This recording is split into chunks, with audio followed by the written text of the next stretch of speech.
Անկլավների իրավական հիմքերի փոխադարձ ուսումնասիրություն դեռևս չի եղել, ասում է Փաշինյանը, միևնույն ժամանակ ակնարկում Իջևանում գյուղերի մասին, որտեղ ապրել են ադրբեջանցիներ։ Այն որ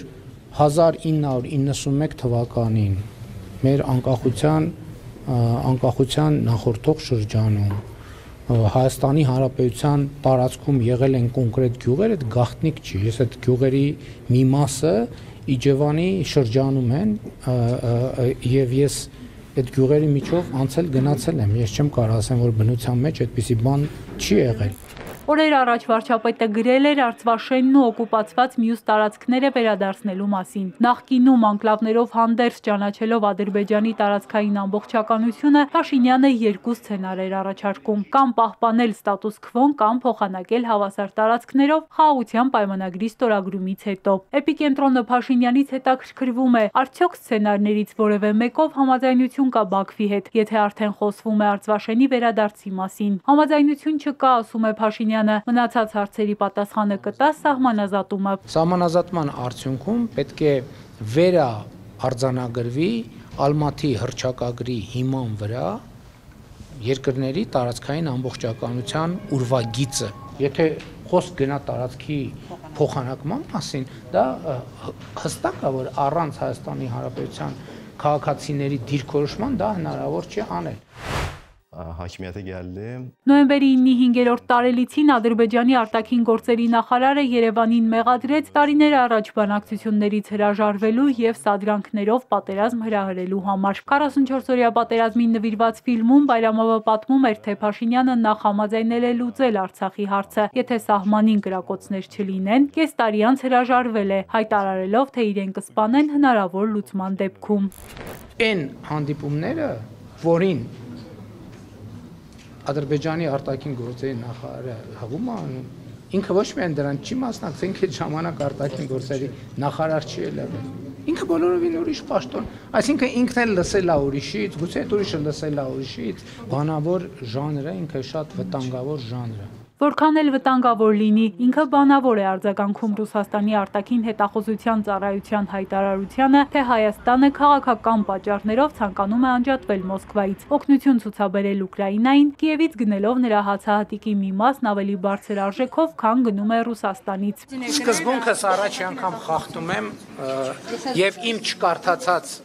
բանը լուրը մեկնաբանում եմ, բայց ասում եմ դա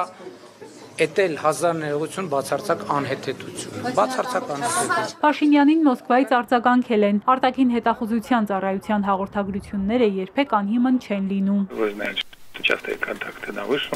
Տեղյակ եք, որ հաճախակի շփումներ են տեղի ունենում ամենաբարձր մակարդակով։ Մենք Հայաստանի հետ երկկողմ գործակցության օրակարգում բազմաթիվ հարցեր ունենք։ Հույս ունենք, որ այդ գործակցությունը կշարունակվի։ Հայաստանը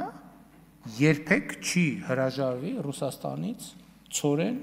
ձեռք բերելուց։ Երբեք չի հրաժարվի, պաշտոնապես ասում եմ։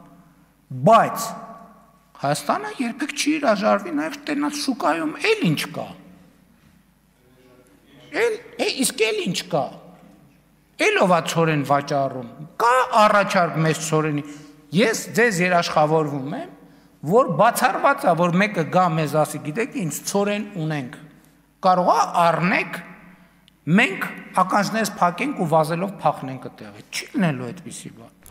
Մոսկվայի հետ խոսել ցանկացել են Հայաստանի նախկին ղեկավարները 44-օրյա պատերազմի օրերին։ Հիմա պնդում են իշխանությունն իրենց այս ցանկությունը չի պաշտպանել։ Փաշինյանն ասում է, երբեք էլ դրան դեմ չի եղել։ Նախկին նախագահների ճանապարհը դեպի Մոսկվա չի փակել։ Իրանք ասել են, որ տենց ցանկությունն են, ես ասել եմ, խնդրեմ, օդանավն էլ ասել են, վերցրեք գնացեք, որի վրա գրած է Հայաստան, թող գնային։ Նախկինների թեման շարունակելով, ինչ է քննարկել 2018-ին Կարեն Կարապետյանի հետ մեկուսարանի փակ դռների հետևում։ 7 տարի անց Փաշինյանը բացում է խոսակցության դետալները։ Կարապետյանն ասում է, իր հետ բանակցել է Սերժ Սարգսյանի անունից։ Կարեն Կարապետյանը ըստ էության ակնարկել է, ուղիղ չի ասել, բայց ակնարկել է ենթատեքստերով։ Եթե ինքը հերքի ես դա կհասկանամ, որովհետև ուղիղ չի եղել խոսակցությունը եղել է ենթատեքստերով, որ իրանք ինձ ազատեն, մեզ ազատեն եւ հեղափոխությունը, այսպես ասած, հեղափոխությունը դուրս գա օրակարգից, Եվ մենք ինչ որ ձևով Կարեն Կարապետյանը պատրաստակամություն է հայտնել, որ ինքը որպես բոլորի կողմից ընդունելի տեխնատու ստանձնի իշխանություն։ Ես ասել եմ դա ընդունելի չի ինձ համար եւ Սերժ Սարգսյանը պետքա հեռանա։ Ավելի լավ կլներ, որ ինքը ասեր ուղղակի այդ գրքում գրեր, թե ինչպես է կապիտուլյանտը գնացել եւ ասել, որ իրան առաջարկել են փոխվարչապետի պաշտոն, եթե ինքը փողոցը հանդարտացնի։ Սերժ Սարգսյանը պնդում է, այս տեղեկությունը 2018-ին Հայաստանում ԵՄ դեսպան Պյոտր Սվիտացկու միջոցով է դաշնետվել։ Ով է Փաշինյանին փոխվարչապետի պաշտոն առաջարկել, Սարգսյանն ասում է, ժամանակը կգա, գուցե եւ պարզվի։ Վարչապետը կտրուկ հերքում է։ Երբևէ որևէ մեկն իրեն ասում է փոխվարչապետի պաշտոն չի առաջարկել։ Ես չգիտեմ իրենք նման բան քննարկել են թե չէ, բայց ես չել թույլ տա, որ տենց խոսակցություն տեղի ունենա։ Սկսենք դրանից։ Սրա մասին ձայնագրություններ վստահաբար չեն հրապարակվի, պնդում է Փաշինյանը, առհասարակ ասում է, իր խոսքերին հակասող որևէ փաստ չկա։ Էրմինե Ղարիբյան, Ալեքսանդր Կիրոյան, Էպիկենտրոն։